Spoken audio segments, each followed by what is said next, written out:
My name is Murphy Morobe. You are watching South Africa Now.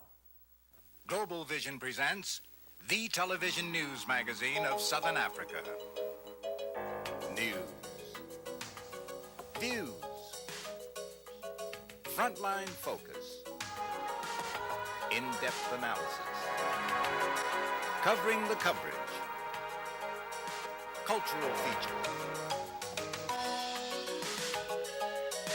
This week, South Africa Now reports these stories. Exiles coming home. Violence takes more lives, and the UDF dissolves itself. We saw ourselves as actually fighting for the day when the genuine and legitimate spokespeople of our country would be free once again to take on their rightful historical role, and that has come to be. Remembering Sharpeville, the town with a massacre still heard around the world. People were singing songs and the dancing about, and it was like some kind of carnival. Well, the carnival turned into carnage later on.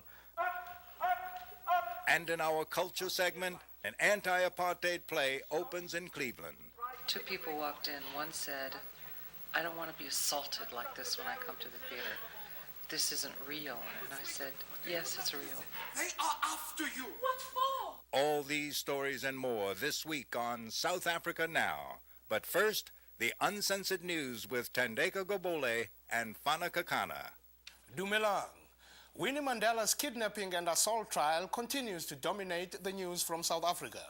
Witnesses who had declined to testify showed up in court repeating stories they had earlier told the police. Their testimony was challenged by Winnie Mandela's lawyer, who has yet to present the defense. Phillip Tomlinson has some perspective on the case as of March 8th. Some of the charges are sensational and horrific. Charges that Winnie Mandela personally whipped young men brought to her home for questioning. Claims that she demanded that they call her mommy. Allegations that she was dancing and singing during the vicious assaults that later led to the death of one of the boys. Missing in most of the lurid press accounts was any hint of the context in which this incident occurred.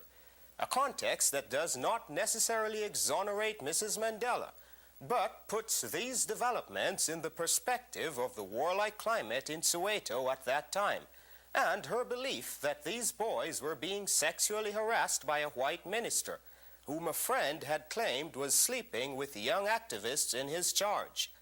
According to her lawyer, this belief, firmly denied by the minister in question, will be part of her defense. If, as some newspapers report, she had asked the boys to call her mama, not mommy, that may be because she considered herself and was thought of as mama, Mama Wetu, or Mother of the Nation, a symbolic position which in her view meant that she had a responsibility to become personally involved in investigating incidents like the one now on trial. This may sound bizarre to people unfamiliar with the dynamics of the personalities involved and the internal political situation in Soweto, or Mrs. Mandela's leadership style, which has often been described as overbearing. And an added possibility, some believe she was then under the influence of alcohol or medication and may still be in denial.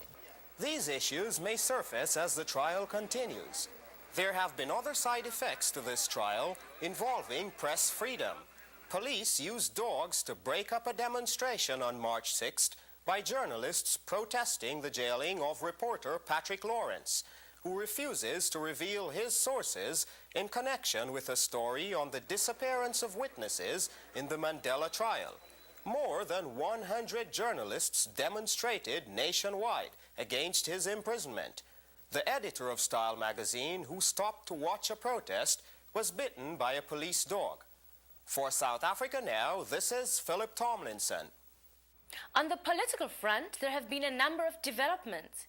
Inkatha's Chief Gatsha Buthelezi broke down in tears and wept while personally apologizing to South Africans for violence perpetrated by members of his party.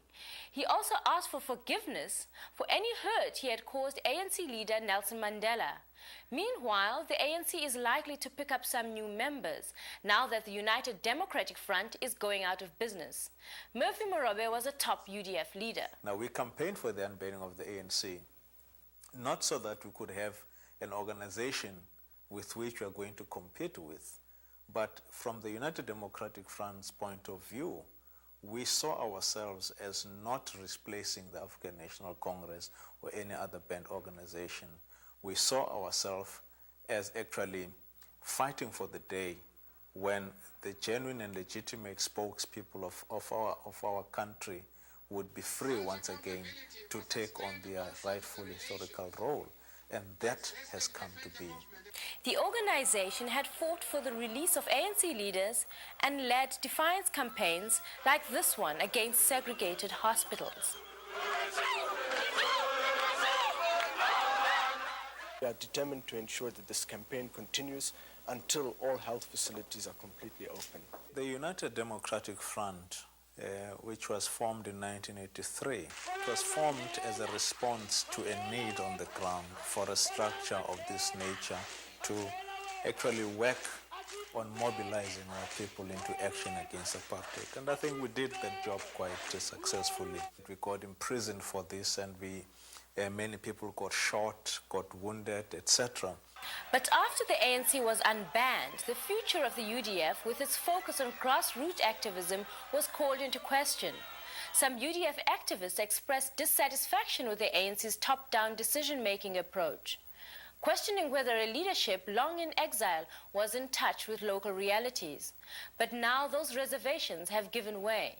South African Broadcasting, which had in the past given the UDF limited coverage, presented a full and fair report on the organization's decision, including an explanation by UDF leader Terror Lekota. Today, when those liberation movements are unbanned, when our leaders are back within communities, it is only proper that we should remain faithful to the words we pronounced and wrote into our documents in 1983. Now that that process has begun, we don't find that we should now compete with anybody. We feel that the purpose for which we were set up has been achieved. Violence of a political character is continuing to plague the townships, with the latest occurring in Alexandra, a township near Johannesburg, and in Soweto. Overall, more than 44 were killed.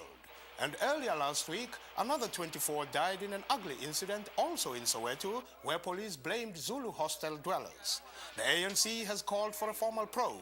Meanwhile, 2 members of the far-right all-white Afrikaner Resistance Movement have pleaded guilty to 7 counts of murder in an October 9th ambush. And new death threats have been reported against Nelson Mandela and President de Klerk. South African Broadcasting carried this report on developments within the right wing. The Pretoria confrontation resulted from a protest meeting organized by right-wing organizations, notably the Afrikaner Weerstandsbeweging, a group of militant Afrikaners opposing reform. Led by fiery leader Eugène Terre'Blanche, the group demanded the release of Piet Rudolph, a member of the Orde Boerevolk group, which has gained notoriety through its bombing of civilian targets. Rudolph, currently being held in a Pretoria prison, is among a group of right-wing detainees on a hunger strike. They're demanding indemnity from prosecution, similar to the arrangement for returning ANC exiles. The government has rejected the right-wingers' demands since, as white South Africans, they had full access to parliament and other constitutional structures. Political exiles are beginning to return in large numbers, but the question of how many exiles there are remains to be determined. The ANC claims as many as 40,000. The government says that only 5,967 have made applications so far. On March 7th, there was a warm reception for nearly 100 who were in the first wave of the returnees. Oh, I'm very happy. I don't know what to say. I'm so happy, because now I'm convinced that I'm going to see him today. Here today to come and fetch my brother. You children.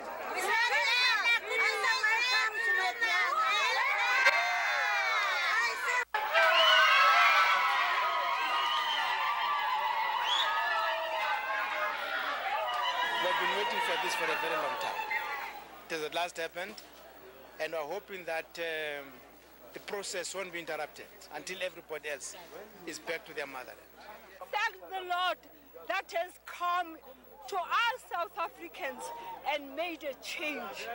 And on this day, it's a great day to say thank you to the good Lord.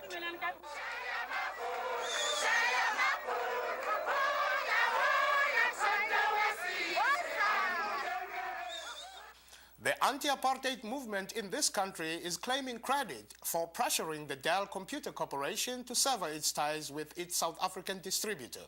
And in Chicago, activists persuaded Operation Push, the organization founded by Jesse Jackson, to cancel a speaking invitation to Chief Buthelezi. Longtime anti-apartheid leader Prexy Nesbitt. The violence with which Inkatha is associated is not in any way stopped. And secondly, that Inkatha and its leader, South African government salary chief Gatsha Buthelezi, has been and remains an opponent of international sanctions and corporate divestment campaigns. And we all felt that giving a platform to Gatsha Buthelezi would undermine Chicago's growing and increasingly unified anti-apartheid. Elsewhere in the Midwest, a disagreement has developed between the ANC and city officials in Detroit, who welcomed ANC leader Nelson Mandela last June. The Nelson Mandela Freedom Fund, which raised monies during his visit, is charging that Detroit officials have refused to turn over nearly $1 million raised to benefit the ANC. According to the mayor's office, the money is to go to an agency designated by the ANC, and so far, the city says it has not received specific instructions. We spoke with a city official by telephone.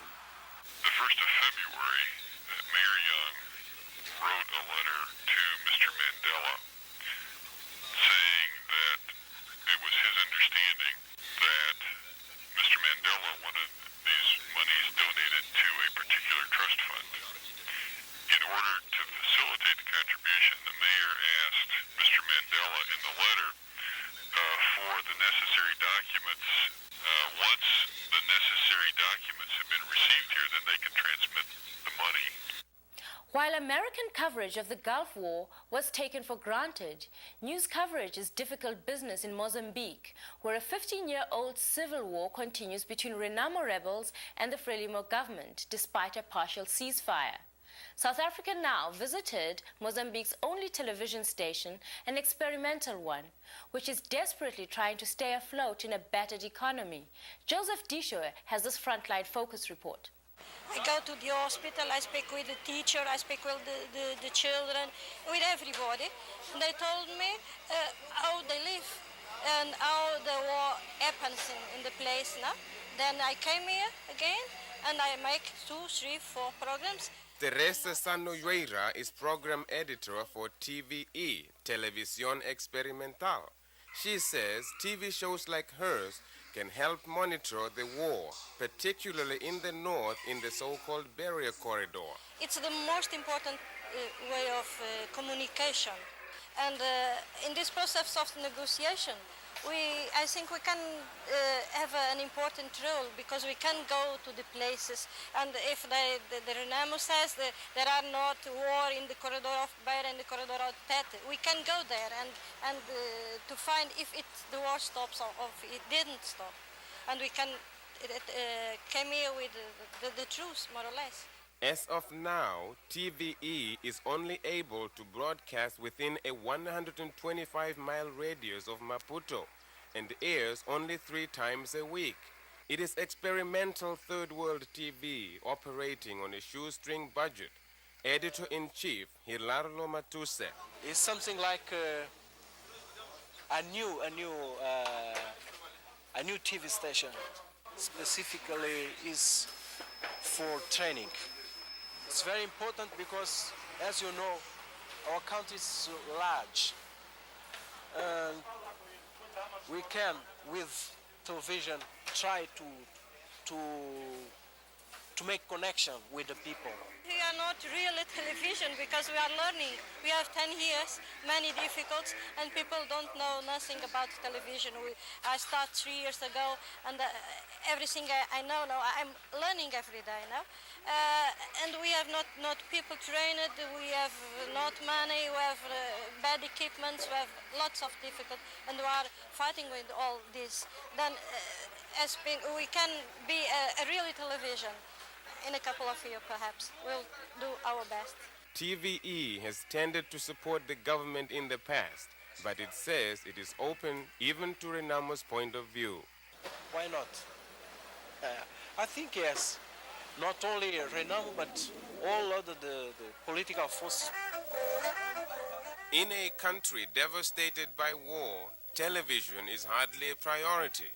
But TVE is working to develop the medium to educate and inform the people of Mozambique. For South Africa Now, this is Joseph Diescho. You're watching South Africa Now, the television news magazine that goes behind the headlines. March 21st, 1960 was a day of infamy in South Africa. The day when peaceful protests against pass laws outside the police station in Sharpeville were met with police gunfire. The Sharpeville massacre continues to be marked as a turning point in South African history. And as the 31st anniversary approaches, we remember too. This is what the passes looked like. They were used to control where blacks lived and worked. On March 21st, 1960, the Pan-Africanist Congress, the PAC, organized the defiance march to the police station in Sharpeville to peacefully protest the pass system. The regime was confronted with a totally new situation where people were mentally liberated. They did not fear. Instead of running away as they had been doing for centuries from the police, they actually took the initiative to march quietly to police stations. What happened next was covered this way. Demonstrations against the South African government's strict apartheid policies flare into shocking violence. At Sharpeville, an industrial township, thousands gather outside a police station in protest against new laws requiring every African to carry a pass at all times. The crowd refused to disperse. The police, who opened fire into the crowd from behind a wire fence. Between 50 and 100 were killed and hundreds injured.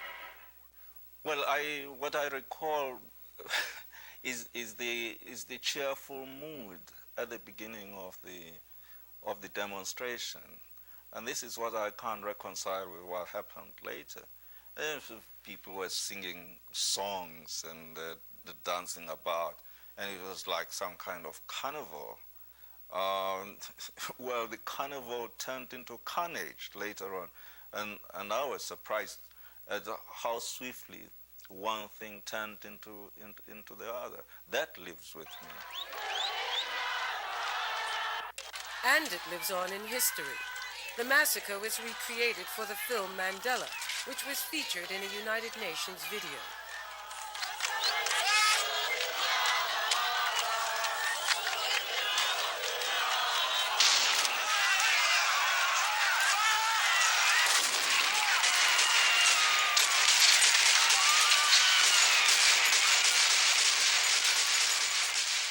I had, in fact, to carry children whose arms had been ripped off by these terrible bullets called dum-dum bullets.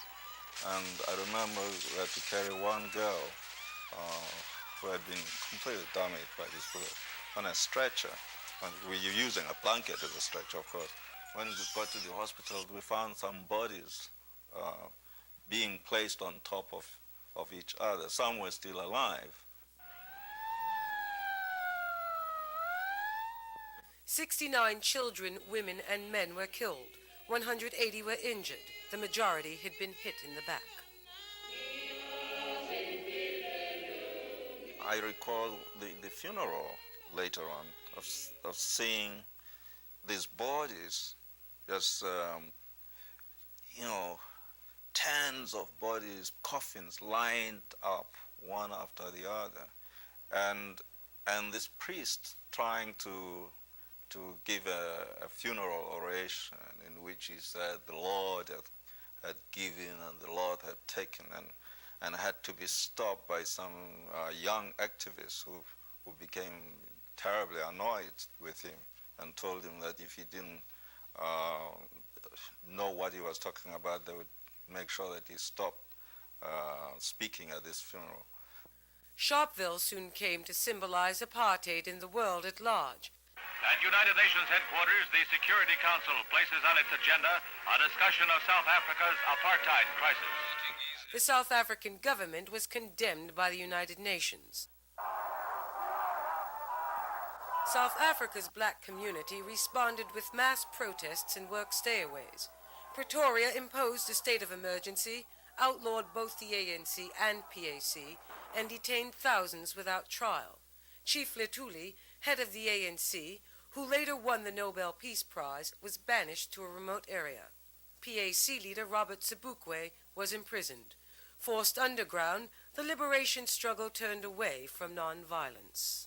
Now, we have been fighting a struggle which was relatively very peaceful, absolutely non-violent from 1910 up to 1960. And that struggle was transformed to armed struggle is due in part to the brutalities of the racist regime itself. This was the climax. This was the biggest single massacre. The whole country was shocked. So this was a tremendous change because until then, the policy had been one of deliberate, conscious non-violence. Now we had to be deliberately, consciously violent. I remember Sharpeville very vividly, and it illustrated some of the dilemmas of people like myself who are basically non-racial, because I actually witnessed the butchery of black people by white policemen. In the years that followed, the events at Sharpeville would be overshadowed by the Soweto uprising in 1976, the unrest of the mid-'80s, and by the escalating violence over the last year. Overshadowed, perhaps, but for black South Africans, never forgotten. This is Nadja Smith reporting for South Africa Now. You're watching South Africa Now. Coming up next, our culture segment, featuring the best music, film, drama, and artistic expression from Southern Africa. In the United States, South Africa remains a cultural theme. Recently, Cleveland, Ohio kicked off the Waza Festival, a 6-week cultural event featuring dance, concerts, lectures, poetry, and photography, all created by or about South Africans. Featured at the festival were 2 plays, one of which won rave reviews at the Cleveland Playhouse. Our camera was there. Is it real? Open it and find out. It says Napoleon brandy on the label. Is that what it is? We can always pretend it is. By the Pool, written by Scottish playwright Stuart Corn, examines the inequities, the pain, fears and humiliations in the lives of black and white South Africans. Corn talked to us about his experience writing the play. Because there is always the vulnerability to somebody saying, you were there for such a short time, how could you be entitled to write this? My only answer was that having gone and seen the country, there seemed all the greater obligation to write the play. In this scene, black frustration confronts white insensitivity. Last week there was a call to boycott the white shops in the precinct. For heaven's sake, that was last week. Please, I am afraid. Look, Mr. Rick and I have been there. The whole complex is simply teeming with blacks. I can't see what on earth you have to worry about. Anywhere you'd be with the others. Now, I have the salad to prepare. I've never had to talk to anyone in my life bowing my head. You know what I mean? And to have to do that, I kept telling myself, the cause is great. And I keep telling myself, her story has to be told too. But it is in the depiction of the fears and shame of white South Africans that the play most clearly reveals the contradictions in today's South Africa. You meant it, didn't you? About being frightened? What do you think? What do you bloody think? It's like being in a bell jar, a glass cage. Everyone outside has been fooled into believing we've taken a step forward. We're no longer a fashionable cause. They're unaware that so little has changed beyond appearances and that the hyenas are waiting in the wings. The whole idea is to make people think, or to open somebody's eyes to a situation that maybe they don't know very much about. The realities of apartheid were further brought home by a photo exhibition of the 1976 Soweto uprising by South African photographer Peter Makubane. This marked the first time the collection has been shown in its entirety. Artistic director Josephine Abadi. Two people walked in. One said, "I don't want to be assaulted like this when I come to the theater. This isn't real." And I said, "Yes, it's real." I said, "They're real pictures. They're not staged. They're actual pictures of an event." And someone else who came in looked at it and found it to be enormously moving and informative and very painful. But at the end of the play, he said, "These photographs, plus the experience of seeing the play, have caused me to take a very important journey for myself." I feel that this is probably very representative of apartheid, or at least from what we read about it. And it causes me great anxiety. It's pretty powerful stuff. I mean, it's a real statement, I guess, of what's going on in South Africa and has been going on for a long time. South Africa now is in its final weeks because of the funding crisis we have frequently spoken about. We are still anxious to hear from our viewers on your thoughts and opinions about the stories we cover each week. Send your comments to South Africa Now, P.O. Box 1907, Canal Street Station, New York, New York 10013. South Africa Now is produced by Global Vision on a non-profit basis in association with the Africa Fund, a tax-exempt organization providing assistance and relief to victims of apartheid. Next week, we commemorate Namibia's first anniversary and look back on the events leading up to its independence. On behalf of all of us at South Africa Now, I'm Fana D. Kekana. See you next week. Mandela in America. The new 90-minute video can be ordered from South Africa Now for $25, which includes postage and handling. Write to South Africa Now, Post Office Box 1907, Canal Street Station, New York, New York 10013. A portion of the proceeds will help fund South Africa Now.